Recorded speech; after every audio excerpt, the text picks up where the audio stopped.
What's that? Who pays your salary? What's that? Who pays? What's that? We're not a democracy!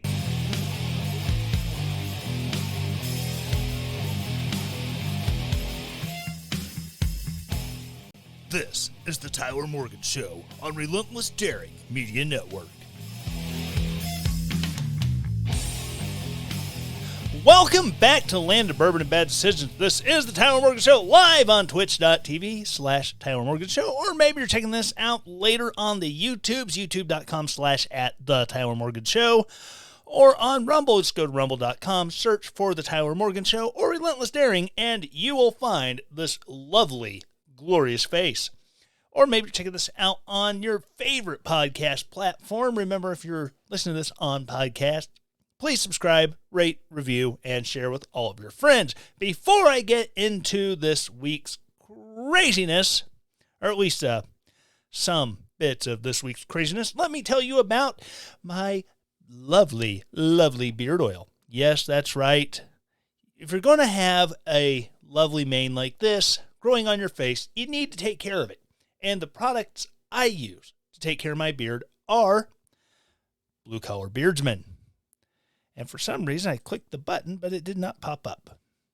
But anyways, Blue Collar Beardsman, they make outstanding beard oils that I use to both condition and really just take care of my beard, because I'm one of those guys that in the past trying to grow a beard, it'd always be really itchy, and I just couldn't stand it. And so after a few weeks, I always end up trimming it back to something more manageable. But right now, I'm at 8 months worth of growth. I'll move my mic down here. And it's doing really well. It's nice and soft, and my wife's not, oh my God, let that stuff on your face. Oh my God, get rid of it. No, it's great blend of oils that are specially designed to condition and really help promote growth of your facial hair. And it's not just beard oils they offer. They also now have beard butters, which, again, it conditions your beard, helps it be soft and silky and, be well maintained. It also helps to kind of style and shape it a little bit, give a little extra hold if you're want to, have your beard and you want to have the little curly Q mustache going with it or what have you. And then you can also get combs to help keep it combed out nice and neat. Mine's a little shaggy, but then again, I just had the shoulder fixed, and so I can't really get a comb up to my face as good as I used to. But hopefully in a few weeks, that will be right back to normal. But please go to bluecollarbeardsman.com. Check out their line of amazing beard oils. Sign up for the subscription package, and then you will get a special monthly scent sent to you. Get a monthly scent sent to you. I'm just winging this, and I have no clue what I'm saying, so when it comes out sounding kind of interesting, like scent, I get distracted. It's my brain. Leave me alone. So, go to bluecollarbeardsman.com, sign up for their subscription. December, sign up while you can get it. You can get the Sleigh Mechanic, which is a very, very Christmassy Christmassy smelling scent. It'll really just great for this time of year. Or maybe you're one of those guys, you want your beard to be treated, but you don't want to have all the perfumey smell. Get the Average Joe. The Average Joe is just straight beard oil with no scent to it, and it does just as an amazing job. So check out their full lineup of scents at bluecollarbeardsman.com. All right, so before I get into what I plan on talking about, I'd like to address something that came up after the big Ron DeSantis, Gavin Newsom debate that was on Fox News that Sean Hannity hosted. Leave it to someone who got their butt handed to them in a debate to come out and go, well, they cheated. Sean Hannity, he was putting up graphics, and he said there'd be no graphics, and Ron DeSantis, he would bring up props. Well, that's because Hannity, when the topic of crime in California came up, to help address and better, formulate his questions for Governor Newsom, he had an image of crime stats for California pop up. That way see, here's what I'm talking about, so you can discuss it. And he got his knickers in a twist. I said knickers. I didn't say something else. Those of you looking to try to find a reason to cancel me, which so far I'm not making enough waves for that to happen, but I did say knickers, Knickers. And then Ron DeSantis, he brought up the ever-popular San Francisco poop map. Yes, that's right. There's an app, or at least there used to be an app, and people could report the location of human feces on the road, or sidewalk, or park, or wherever. And pretty much the entire city was brown. They didn't have downtown, they have brown town. And so, how dare you bring up the pooping in the streets? Oh my God. And he also brought up when, book bans. And they banned like 1,100 books in Florida. And Newsom starts naming off books that were banned, air quotes. And all the ones that were brought up, that's not banned. That's not banned. This is what we're banning. And, shoulder. And DeSantis pulls out genderqueer. This is what the new and hip kids would call a graphic novel, because there is a story to it, and there's lots of pictures in a comic book form. It's bright colored, and it's designed and marketed to youngins. And it has a lot of stuff that I'm not going to repeat because this is a PG-13, mostly family-friendly show, and I don't want to get into that, just in case there are younger listeners who might be, riding with their parents while they're playing it in the car, what have you. But it's graphic in a sense, not involving pictures. However, but the fact that DeSantis pulls the book out, and then a member of the Newsom camp complained to Politico that he brought porn and poop in his pockets. Like, whoa, hold on, stop. Wait 1 second. Did you just concede that genderqueer, which by all leftist organizations should be accepted as an amazing piece of LGBTQIA blah, blah, blah, blah, blah, that all this rainbow jihadi stuff that it represents and should be exposed to children to help them find their way in the rainbow world. You just admitted that it is porn, and as such should be restricted from libraries, because DeSantis wasn't about to open it up and start showing pictures, have the camera zoom in on it on TV, because, network censors would get a little persnickety about that. So it's nice to see that, they're starting to admit that the arguments we're making by some of this stuff should be,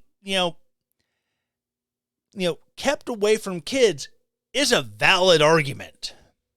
Because if I went and I gave my child the book Genderqueer or any of these other ones that they really love to push their rainbow agenda, if I gave those to my kids, the left would look at me and go, oh my gosh, he's so progressive. He's wanting his child to be informed and know about these things. But if I gave him a Hustler magazine or a Penthouse, they would look at me like I'm some sort of awful, disgusting miscreant. Why can't they both be true?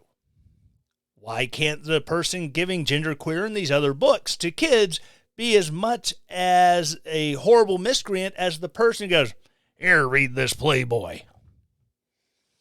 I'm just saying. But yeah, that's where all of that goes. Like the biggest thing that came out of the post-debate, ruminations and thoughts and all of that is just, oh, they cheated. No, you got your ass handed to you, son. Go sit down. All right, so as I said, there's a few things I want to talk about here tonight, and my printer was being wonky, so everything is via phone.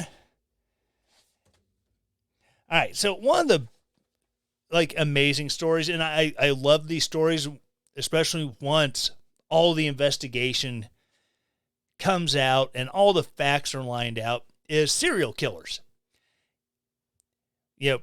Don't get me wrong. I don't like serial killers in the sense that, I think they're doing a good service by removing people from the population. That's incredibly Malthusian, and it's so beneath me, it's not even funny. But the stories, because ultimately in all these serial killer stories, it's about the victims. First and foremost, because whether it is Green River in Washington killing prostitutes, people will look at prostitutes and homeless people, as like the story I'm about to go into, as people not worth paying a lot of attention to, but they're still people. I listen to a lot of audiobooks. I listened to one on Green River Killer. And one of these young women who fell victim, I mean, she was, still in contact with family, and she just dropped off the face of the planet. There was another young lady in California with a different killer who, she was estranged from her family, but she still called her mom like once a week to say, hey, I'm doing good. Things aren't where I hope they would be, but I'm doing well. I appreciate your concern. And, her life was just snuffed out by someone who didn't care that she was, in fact, a human being. Well, I have to get the story here. Apparently, I was Googling. All right, so this is in Los Angeles where 3 homeless people were killed, which I'm sure homeless people getting killed in LA or San Francisco or any other major city is not really that big of a shocking thing. But in this case, it was definitely a shocker because they were victims of the same person. And see, all right, so Los Angeles police announced Saturday that a suspect has been identified in connection with the killings of 3 homeless men earlier this week. Now, some can make the argument, he wasn't a serial killer, he didn't have a cooling off period. Whatever. He killed 3 homeless guys, and even if he didn't have a cooling off period, he killed 3 people in a series. Now, some can make the argument, well, he's a spree killer. Well, maybe, but that I'll let the shrinky head people be the ones who determine that one. But as far as I'm concerned, he is a serial killer. Suspect, Jared Joseph Powell, 33, was already in custody after having been arrested in the killing of a county employee earlier this week. Powell was arrested Thursday and accused of shooting and killing a San Dimas, California, father of 2, following a during a follow-home robbery Tuesday. Police Chief Michael Moore said Saturday that the police were able to match Powell's car, seen in security video from the killing Tuesday, to the car they had identified as being driven by the suspect believed to be responsible for killing 3 homeless people. Handgun in the car matched the gun used to kill the 3 homeless people. And Moore said the case has a striking set of circumstances that is puzzling. Powell had been arrested Thursday in Beverly Hills on charges of murder and robbery after detectives and Beverly Hills police identified the vehicle used in the killing Tuesday, L.A. County Sheriff Robert Luna said. Beverly Hills police were then able to arrest the suspect at a traffic stop after they matched his license plate to that of a car used in the killing Tuesday. Next objective is to put this guy away, at minimum forever, because he doesn't deserve to be out on the street. Yeah, police have been searching for a gunman responsible for killing 3 sleeping homeless people in L.A. this week before they connected Powell to the crimes. Police believe the same person was responsible for all 3 deaths. The 3 separate attacks took place early in the hours of Sunday, Monday, and Wednesday, Moore said. Oh, so he killed the guy who was not homeless in the middle of his killing spree. All 3 victims are men. They were all asleep in open areas like alleys or sidewalks when they were shot and killed. One of the men was brutally and ruthlessly killed while sleeping on a couch. And another was killed as he leaned against a wall in a manner he described as chilling. The third was fatally shot as he slept on a sidewalk. A motive has not been established. But yeah, this is ridiculous. And this is one of those situations where I honestly think it will come out that he probably did more than just the 3 homeless guys and the person that he followed into a home and then killed. Because that kind of brazen attitude, that is usually towards the end of a serial killer's career. We'll call it that. Because they've gotten to a point where either A, they have absolutely no concern about getting caught, or they believe they won't be, so they just, out in the wide open, and they're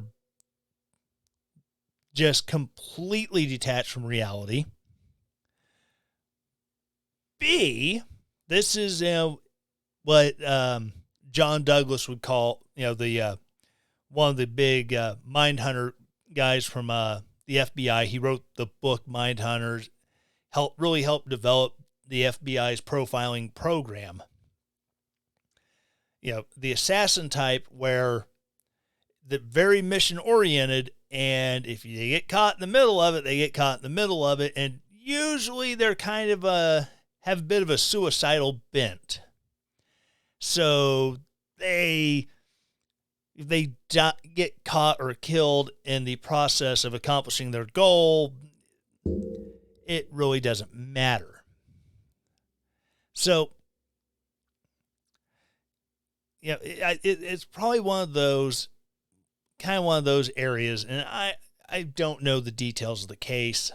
I'm just kind of reading into it based off of the hundreds and hundreds of hours of listening to books about serial killers, and really what seems to happen as their, again, career advances to the point of that they're losing all attachment to reality. But yeah, so props on L.A. and L.A. County sheriffs for catching this guy. And yeah, I agree with the sheriff that, he should go away for forever with no opportunity for parole. Now, this is one of those cases where, as I have become more liberal, we'll use liberal on death penalty cases. I do not believe the death penalty, it should be handed out willy-nilly.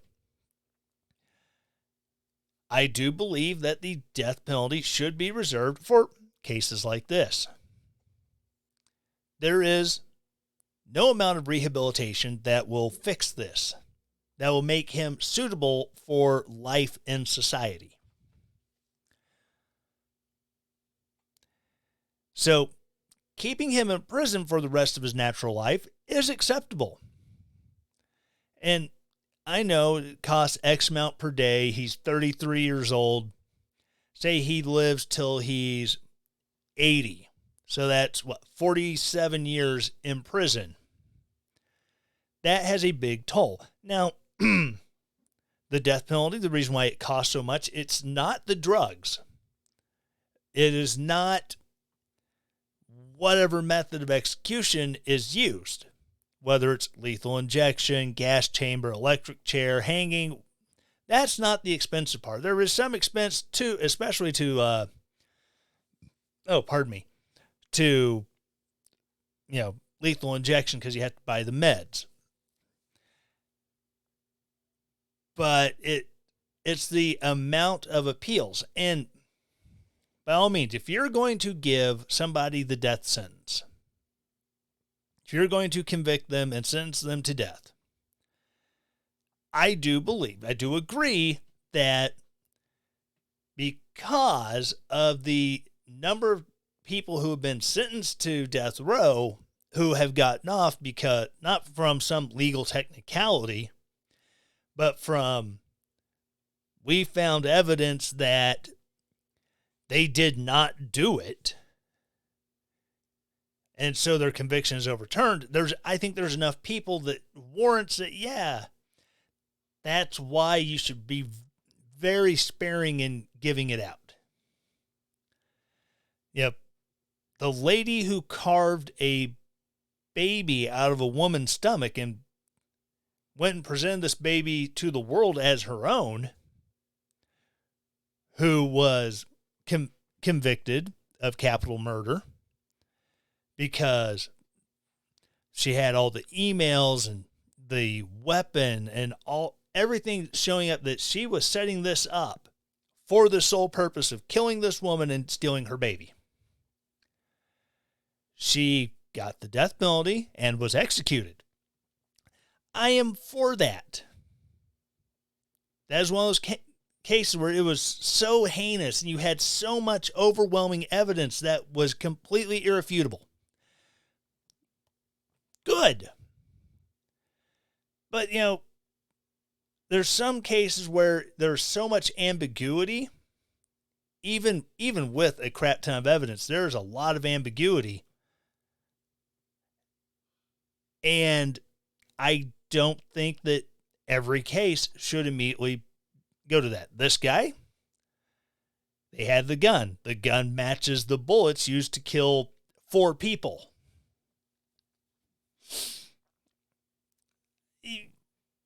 Yeah, I think he's a prime candidate, but can't. Don't know why I want to say Canada, but California. Yeah, oh yeah, that's why. Commies, both of them. But in California, they don't believe in killing very, very, very bad people anymore. So, again, good on law enforcement for catching him, getting him off the streets, and just totally, stopping someone from having a huge, huge body count. All right, so before I go into break, the Gore Effect. The Gore Effect, for those of you who don't know, named after one Al Gore. And it's called the Gore Effect because he will schedule some global warming, climate change, blah, blah, blah, blah, blah. And either right after or right before, there will be a ginormous ice storm huge snowstorm, a blizzard that just ruins everything for everybody.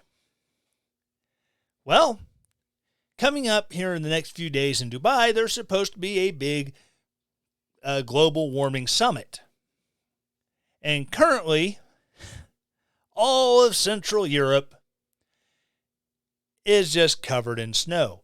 I mean, in Munich, in Germany alone, it snowed so much that there are private jets that took on so much weight from the snow, they're stuck in popped wheelies. The pictures of these small jets, nose up in the air, tail on the ground, just sitting there, amazing. But they keep saying, it was just a few years ago, by the year 2020, our kids won't know what snow is. Huh. Well, just over here in Europe, look at how much snow they got. You have trains that are shut down, highways shut down. There's new snowfall on the volcanic mountaintops in Hawaii. I mean, can we not just look and see what the weather does over time and go, some years it's kind of mild and some years it snows a whole crap ton? I mean, is that too much to ask that we actually use evidence-based learning and study where we look at all of the evidence, not just the evidence that's, the confirmation bias that supports the things we believe, the things we want to believe, while ignoring the stuff that goes against it and go, these people who says it's cyclical, there's something to what they're saying. Because over millions and millions of years, we've had ice ages that come and ice ages that go. You've had species just flourish. Species just die away. I mean, they say we're in like the fourth or fifth great extinction. And a lot of that they want to blame on human progress. But in all actuality, a lot of these animals die off just from a number of things that are not necessarily man-related, not necessarily due to hunting, not necessarily due to encroachment. You have species that are dying out that we'll never know about because they're so buried deep in the rainforests of Brazil or the jungles of the Congo. Species that live in a bubble on some island that has yet to be explored by man in the Pacific. And like I said, we never knew about them. Are we supposed to be upset at the loss of a creature or a plant that humanity had no interaction with whatsoever?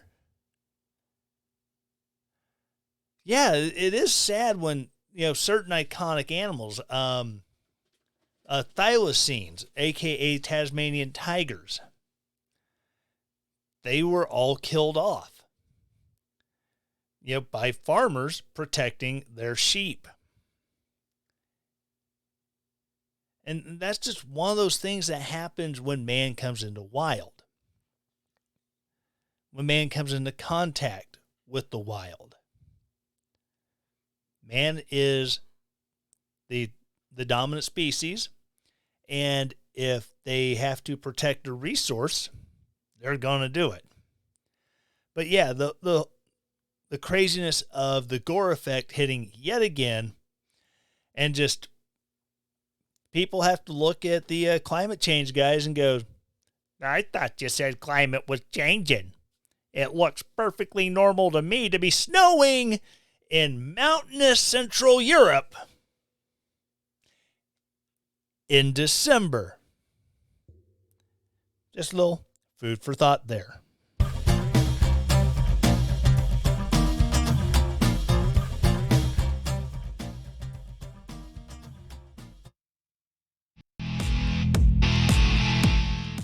Men, are you rocking a beard that is dry, itchy, and just plain gross?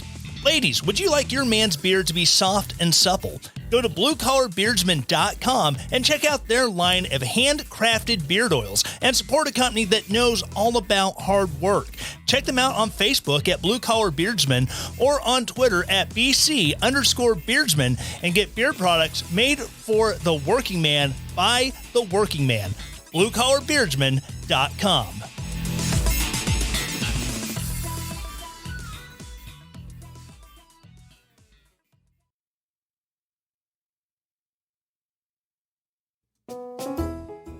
Drizzly is the leading home alcohol delivery service available. Imagine being able to sit at home and pull up your smartphone and browse your favorite wine, beer, spirits, and then have it delivered to your home in as little as 1 hour. Go to drizzly.com or check out the link in the show notes and start shopping today. Not available in all areas. Please drink responsibly. Drizzly.com.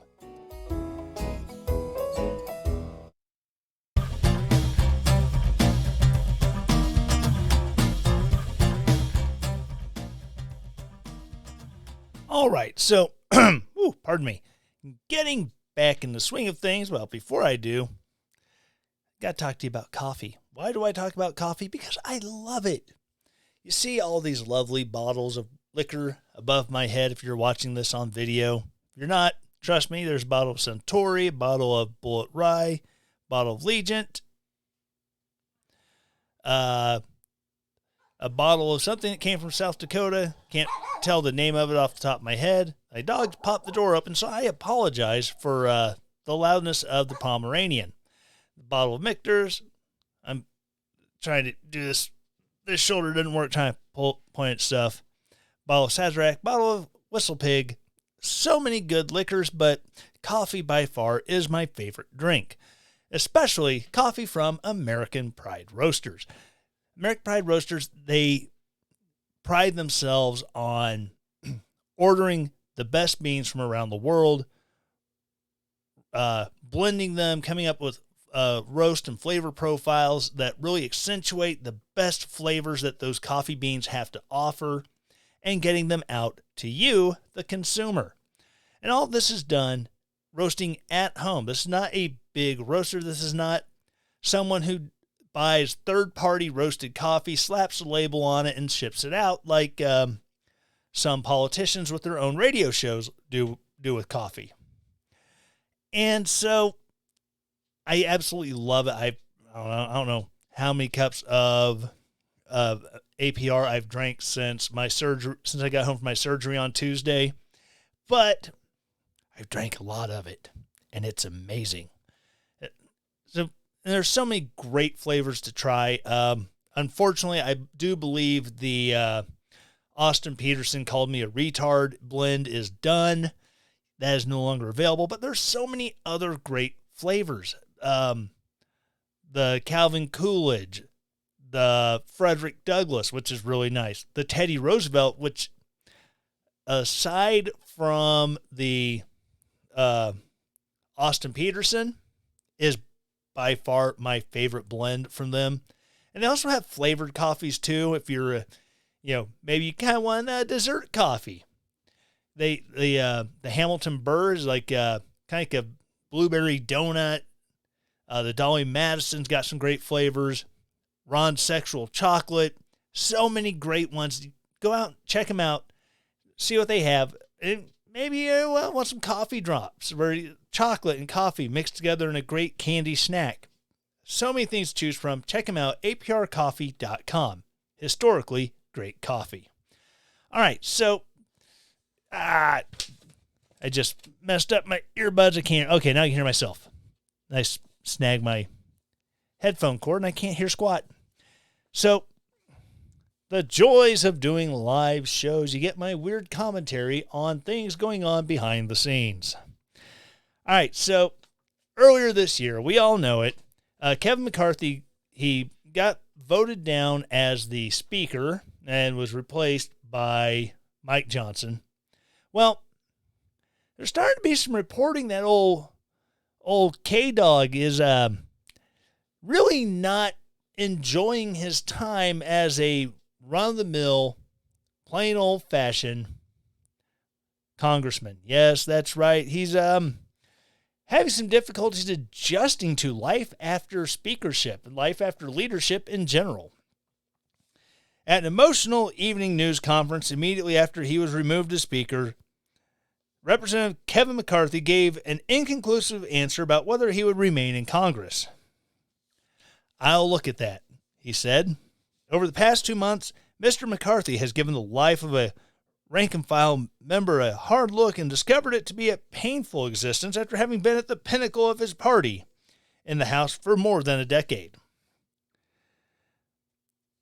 These days, Mr. McCarthy, famous for his preternaturally sunny California disposition, has been hard to cheer up. He no longer attends the conference meetings he used to preside over, and at times has struggled to contain his anger at the Republicans who deposed him.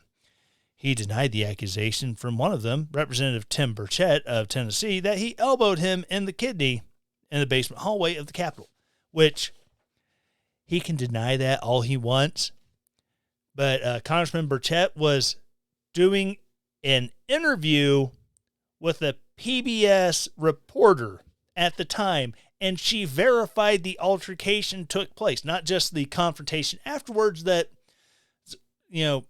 McCarthy went by and hit Burchett hard enough that he actually staggered towards the reporter.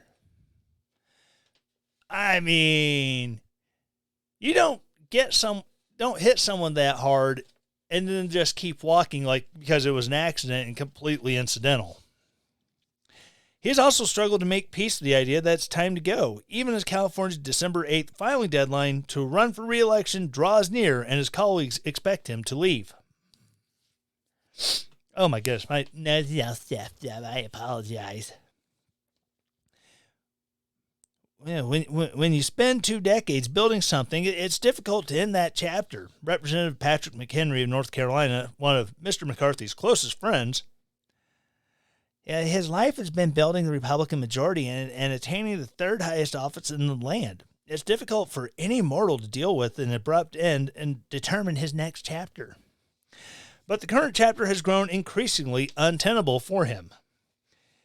As he made his way around the Capitol contemplating his options for the future and cycling through various stages of grief over his merciless political downfall, Mr. McCarthy has retained small perks from his old life that serve mostly as painful reminders of all that has been taken away. He still has the kind of security detail furnished to the person second in line to the presidency, but he has been removed from the Speaker's suite of offices in the middle of the Capitol that serve as the building's power center. So why does he still have a security detail? Can anyone answer that one? Why would he need one? He's not the Speaker. They'll have to keep him safe in case someone, blows up the White House with the president and vice president inside. That's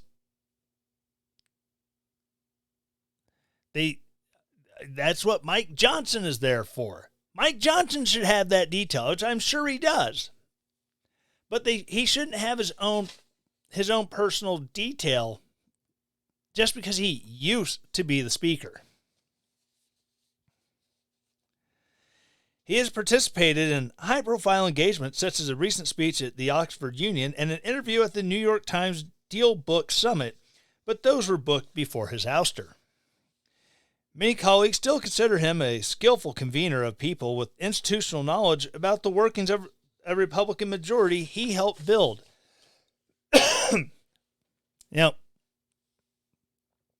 I don't really know how well he helped to build it, considering there are people that won their races against Democrats for those seats that had zero backing from the GOP.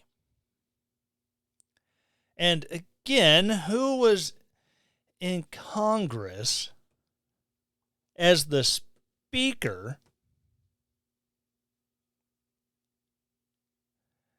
And even as the, as the House Minority Leader before the last round of elections, and therefore really influential on who the GOP and Congress gives money to support their runs, there are people that they wouldn't support who won their seats. Is that really helping to build the majority? Is it really helping build the majority when during the primaries they would throw money in on Trump-backed candidates who really weren't that good, they weren't that conservative, because that's who we have to support, versus someone who is not a Trump candidate and is actually more conservative. So they pick the guy who's probably not going to win, then goes on to the general and loses what should have been an easy seat to a Democrat. But that's helping build the majority. Oddly enough, that also happened in the Senate, where the Senate was throwing lots of money behind Trump-backed people, and they kept losing what should have been easy races. And let me check on that outstanding majority in the Senate. Oh, wait, there isn't one, because they had the opportunity and they blew it. But his inexperienced successor, Speaker Mike Johnson of Louisiana, has not sought him out for any advice on managing the fractious Republican conference. And Mr. McCarthy has had to watch from the sidelines as Mr. Johnson has made some of the same choices that led to his own downfall, such as working with Democrats to avert a government shutdown, and, at least so far, has paid little price. I think the people who wrote this article really, really like Kevin McCarthy, because they seem to just be oh my gosh, Mr. McCarthy, you just feel so bad for him. And Mr. McCarthy has labored to acclimate. After any stressful situation, it takes a while for the body to normalize, Mr. McHenry said, the former speaker. And when you talk about the extremes of political ambition, which is required to attain the speakership, it is even more dramatic to wring those chemicals out of your body and return to being a normal human. On Instagram, where Mr. McCarthy recently shared pictures of his dogs hanging out in his Bakersfield, California district office, many of the people commenting on the picture chimed in to remind him that despite his handle, at Speaker McCarthy, he was the speaker no more.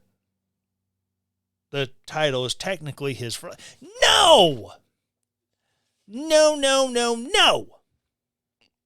It's like being an ambassador. It's like being a senator. It's like being a congressman. It's like being a general. It's like being did I say admiral already? Whatever. I was a sergeant. I do not demand people go around and call me Sergeant Morgan, because I'm not in the Army anymore. My rank is PFC, Private Freaking Civilian. Congressman McCarthy is no longer Speaker of the House. Therefore, the title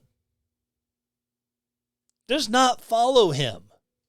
Whether he retires, he is no longer Speaker McCarthy. As just a regular rank-and-file member of the House, he is no longer Speaker McCarthy. This is the kind of stuff that we got away from when we left England. We don't have titles. We don't have royalties. We don't have the dukes and earls and all this that comes just from being a certain landowner. You don't get knighted in the United States for charitable acts like they do in England. You can call him Sir Paul McCartney all you want. He's not actually a knight. You can call Nikki Haley Ambassador Haley all you want. She is not an ambassador. Yes, it is a job she held. It's like the people who serve as secretary of whatever in the cabinet. Well, Madam Secretary, whoa. Slow your roll there, pal. She is no longer secretary of anything. Maybe secretary of the kitchen, but it's not a title that she gets that Hillary Clinton or Jim Mattis gets to carry with the rest of their lives. Now, I know there are people, well, Jim Mattis was a 4-star general. He deserves to be. No. He deserves to ride off blissfully into the sunset. He's completed his military tour. He's no longer a general in the United States Marine Corps. Well, he was Secretary of Defense. Was. Operative word. Was. Past tense. The author of this just like, well, he was Speaker. That's just the stuff that drives me crazy. I'm not even a fan of people referring to former presidents as President so-and-so. The people who refer to Donald Trump as President Trump. Now, if you're talking about during his time in office as president and you say President Trump, okay, I understand that. I will even condone that because I will refer to stuff that Barack Obama had done during his 8 years in office. And I will call him President Obama because at the time he was the president. Now, people talking about Caitlyn Jenner winning the decathlon. No, Caitlyn Jenner did not win the decathlon. Bruce Jenner won the decathlon.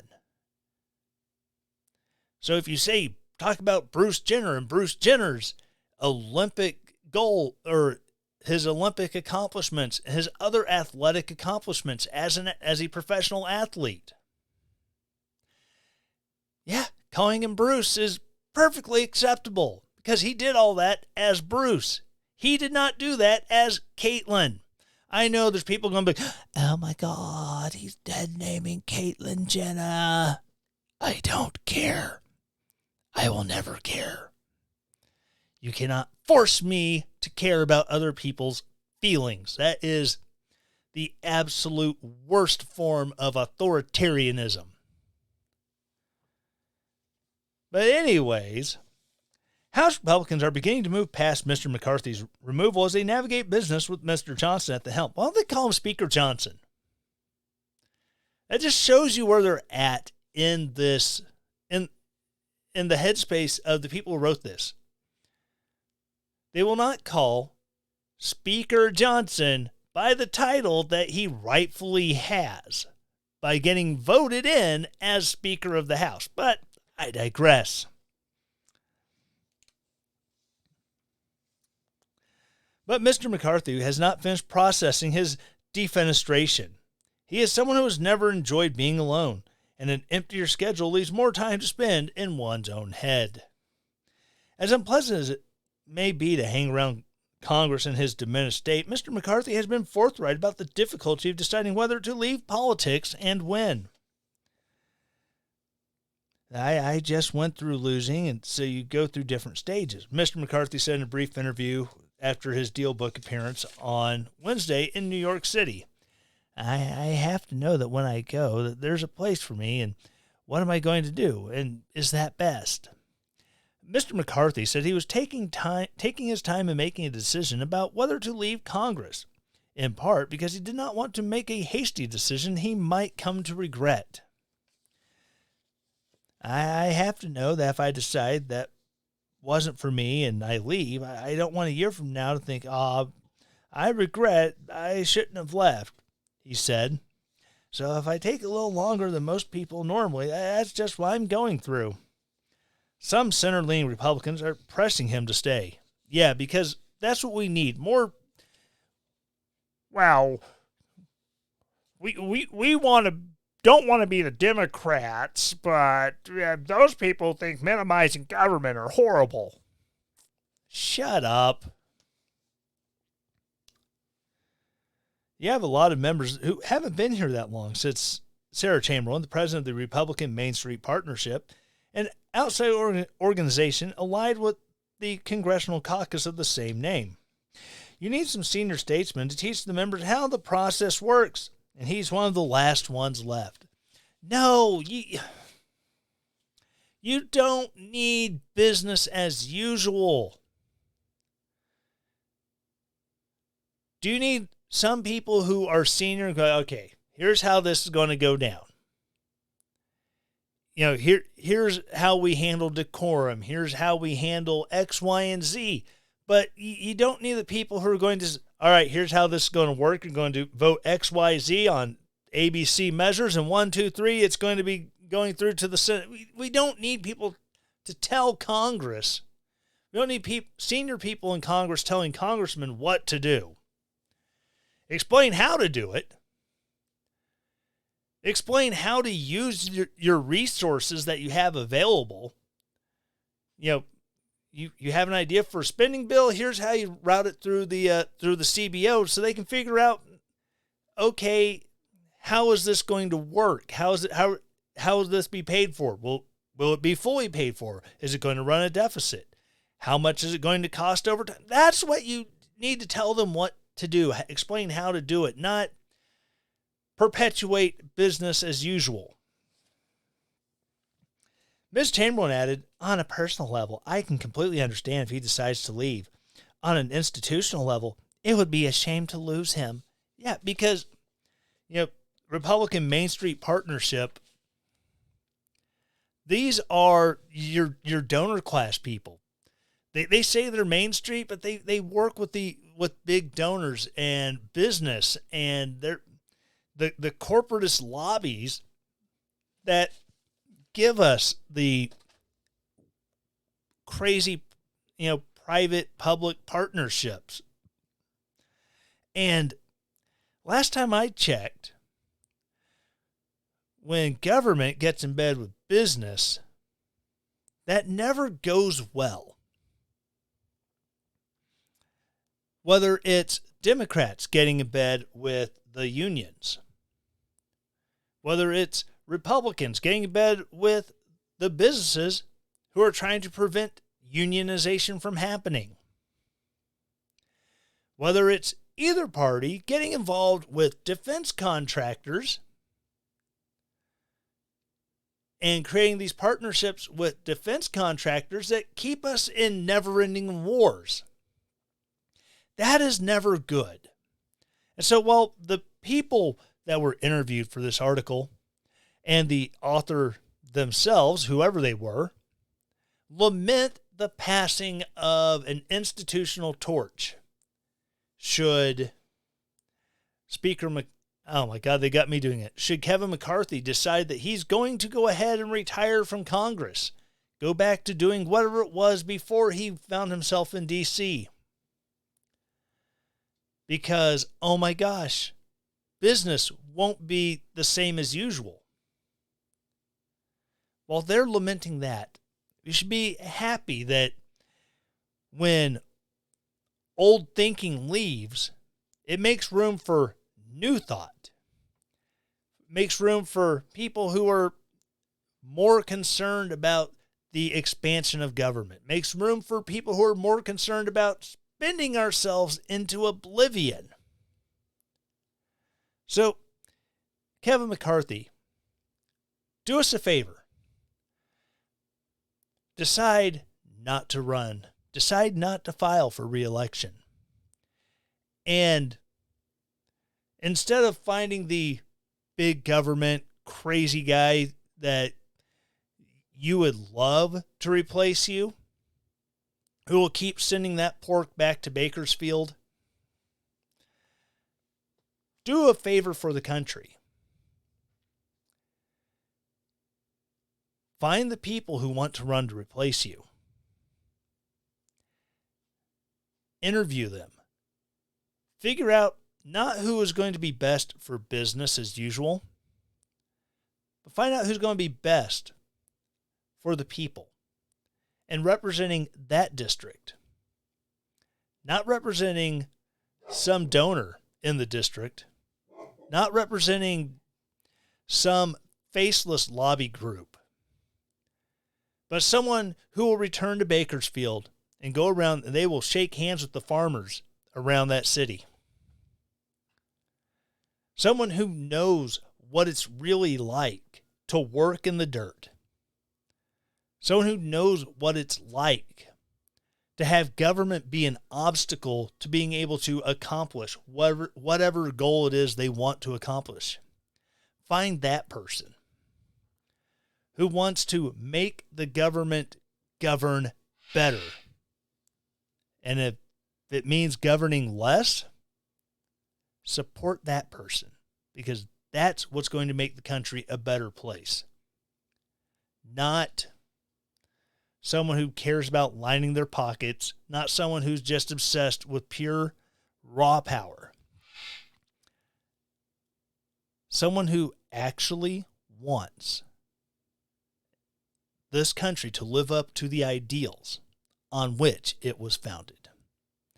All right, so that's going to wrap it up for this week. Again, you might have heard some weird noises from me, or you're hearing the bird again. Apparently the door wasn't closed all the way. The dog pushed it open, and then I got all the crazy noises from out in the hallway and the rest of the house. I apologize.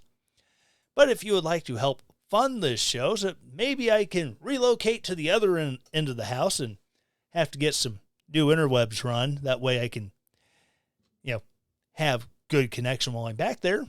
Feel free to donate to the show. You can go to patreon.com/Tyler Morgan Show, and you can sign up to be a patron there. Once there, you sign up. $5 a month is like the lowest level. So $5, you get early access to interviews, special shows. You don't have to worry about whatever weird ads are going to pop up on whatever podcast platform you're listening to the show on. You have that going for you. Or maybe you just want to go to my brain no work. No, I have not taken any of the super strong pain meds. It's been pure Tylenol for me, man.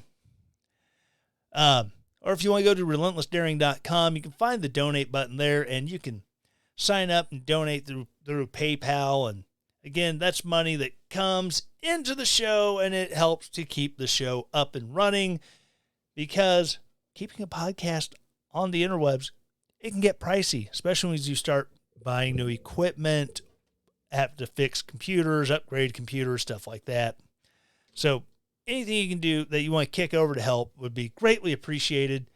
Not demanding it, but if you want to, please, by all means. If you're checking this out on the YouTubes, remember YouTube, Rumble, hit the like button for the video, hit the subscribe button, hit the bell, so that way you get notifications whenever new episodes post, unless there's some technical glitch and I cannot get the video onto either of those platforms. I apologize. If you're a podcast listener, please, on whatever podcast platform you're listening on, please subscribe or follow, because Apple's weird. Apple they want to be different. Subscribe or follow. And once you've done that, please rate this episode or rate the show. 5 stars. I'll accept 4. 3 and below. Hit me up on the Twitters, Fake Tyler Morgan. Send me a DM. They're open. Explain to me why you feel that 3 or below is necessary. And, I can use constructive criticism to make the show better, at least for you. Or maybe for someone else. Either way, as long as it makes the show better, I'll accept your commentary, as long as you're not being a big hateful jerk about it. If you are being a big hateful jerk, please leave that in the reviews as you review the podcast. Item number 3 I ask every week. Write a review. Say what you like about the show. But like I said, if you're a jerk, I will highlight you, and I will just milk it endlessly. Like the guy who said that I'm trying to be Alex Jones. Maybe Maybe I do like to hear myself talk. Maybe I do like to talk about me. It's my show. If I want to talk about me, I will. Finally, once you have subscribed, rated, reviewed, last thing I ask you, share it. Send this episode to a friend who you think will enjoy it. Send it to a friend you think will drive them nuts. Either way, I love being shared with your friends. Boy, phrasing. Share the show with your friends and help grow the audience. If you're interacting on the Twitters, by all means, use that hashtag Stay Relentless, hashtag Relentless Bastard. Either way, I will look for it and hopefully I see it and then I can interact back. Thank you so much for listening. And as always, try to get my arm over here to this button. Stay relentless. The Tyler Morgan Show is a Relentless Daring media production. The Tyler Morgan Show is supported by its listeners. To support the show, go to ko-fi.com/Tyler Morgan Show to donate there, or relentlessdaring.com and hit the donate button at the top of the page to set up your donation. All music used in the Tyler Morgan Show is used with permission from purpleplanet.com, link in the show notes. 2 Timothy 1:7.